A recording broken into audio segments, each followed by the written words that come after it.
امام راضی رحمۃ اللہ علیہ کا نام آپ نے سنا ہوگا کہ ایک جلیل القدر عالم فاضل مفسر اور اسی کے ساتھ ساتھ آپ بہت بڑے فلسفہ منتقد ہیں۔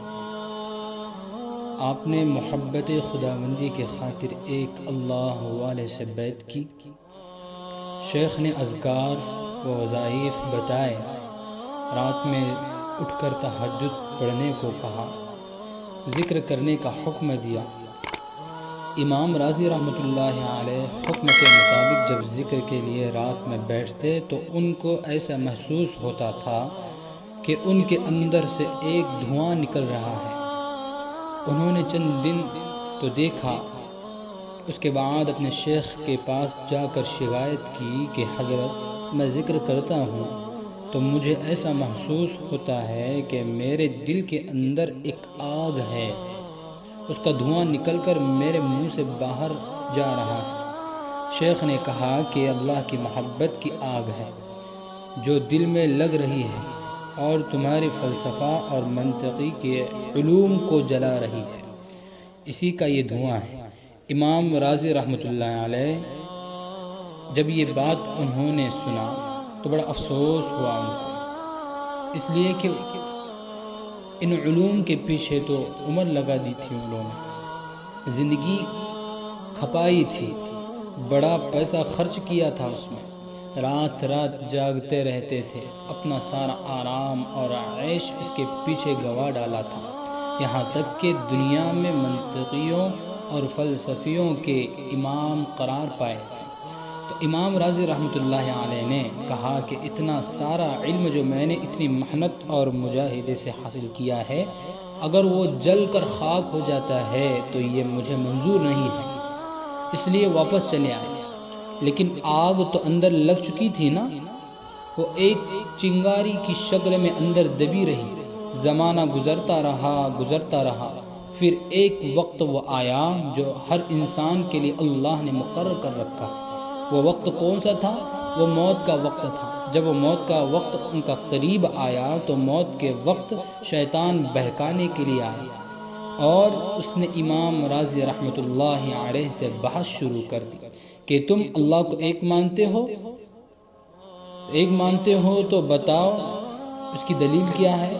امام راضی رحمۃ اللہ علیہ نے اپنے دماغ سے 100 دلیلیں اللہ کی وحدانیت پر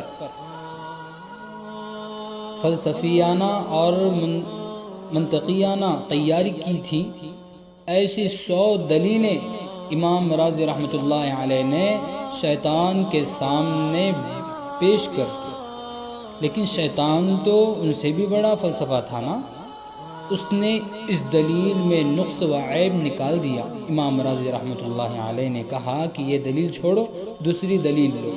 اس نے اس دلیل میں بھی کوئی کسر نکالی، انہوں نے تیسری دلیل پیش کی، اسی طرح کرتے 99 دلیلیں پیش کی اور اس نے سب کو چھوڑ دیا۔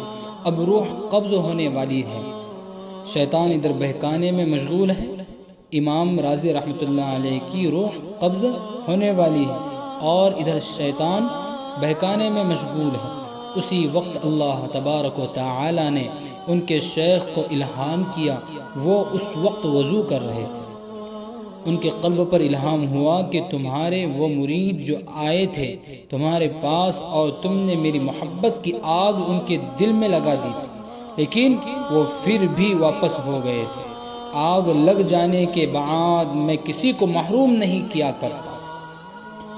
ذرا ان کی طرف آپ توجہ کریں۔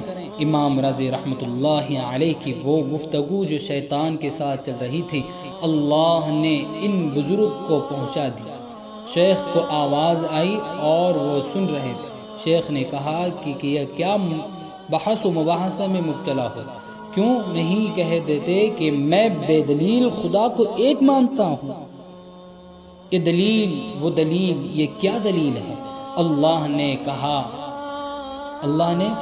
کافی ہے ہمارے لیے، اب کسی دلیل کی ضرورت نہیں۔ امام راضی رحمۃ اللہ علیہ کو اللہ نے شیخ کی آواز سنائی۔ شیخ کی وہ آواز کان میں آتے ہی امام راضی رحمۃ اللہ علیہ کی زبان سے بے ساختہ نکل گیا کہ بے دلیل خدا کو میں ایک مانتا ہوں۔ جب یہ کہا تو اسی وقت ان کی روح قبض ہو گئی اور شیطان بھاگ گیا۔ معلوم ہوا کہ اولیاء اللہ سے تعلق و محبت رکھنے کا سب سے بڑا فائدہ یہ ہوتا ہے کہ اللہ تعالیٰ ان کی وجہ سے ہمیں نواز دیتے ہیں اور ایمان محفوظ رہتا ہے۔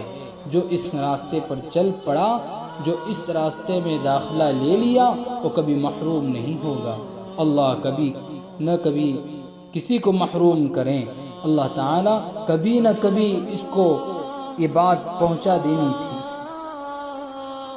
بزرگوں کے واقعات میں لکھا ہے کہ امام احمد بن حنبل رحمۃ اللہ علیہ کے زمانے میں ایک شخص کا انتقال ہوا۔ کسی کے خواب میں وہ شخص آیا تو اس نے پوچھا کہ بھائی تیرے ساتھ اللہ کا کیا معاملہ ہوا؟ تو اس نے کہا کہ اللہ کے فضل سے میری مغفرت ہو گئی۔ پوچھا کہ کس بنا پر اللہ تعالیٰ نے آپ کی مغفرت کی؟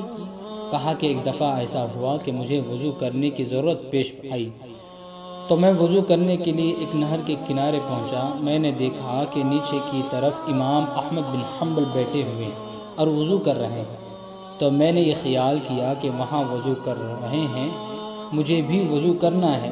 اگر میں یہاں بیٹھ کر وضو کروں گا تو میرا اعضاء کا دھویا ہوا پانی ان کی طرف جائے گا اور ان کی وضو کے پانی میں مل جائے گا۔ یہ ادب کے خلاف ہے نا، اس لیے مجھے وہاں جہاں بیٹھے ہیں اس سے نیچے بیٹھ کر وضو کرنا چاہیے۔ یہ سوچ کر میں وہاں سے اٹھا اور امام احمد بن حنبل رحمۃ اللہ علیہ جہاں بیٹھے تھے اس کے نیچے جا کر میں نے وضو کیا تاکہ ان کے اعضاء کا دھویا ہوا پانی میری طرف آئے گا تو مجھے بھی کچھ تبرکہ حاصل ہوگا۔ کہتے ہیں کہ اس ادب پر میری بخشش ہوگی۔ ہے اللہ اللہ! اس واقعے میں اب غور کریے کہ اللہ تعالی کا ایک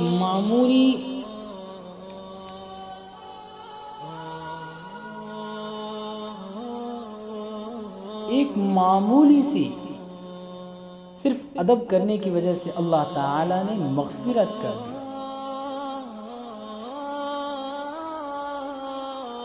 امام احمد بن حنبل ایک اللہ والے تھے، ایک اللہ والے کا ایک معمولی ادب کرنے کی وجہ سے اللہ تعالی نے مغفرت کر دی۔ ایسی عظیم دولت سے اللہ نے نوازا۔ جو شخص ہمیشہ ان کی اتباع کریں تو اسے کیا کچھ اللہ تعالی نہیں دے۔ ہم اولیاء کرام کی خدمت کریں، اللہ والوں سے محبت کریں، ان سے اپنا رابطہ رکھیں۔ اس لیے بخاری شریف کے ایک حدیث میں ہے کہ اللہ تعالیٰ کے نبی محمد رسول اللہ صلی اللہ علیہ وسلم نے فرمایا، ہم قوم لا یشقی جلیسہم، کہ یہ اولیاء اللہ کی قوم وہ قوم ہے کہ ان کے پاس بیٹھنے والا کبھی محروم نہیں ہوتا۔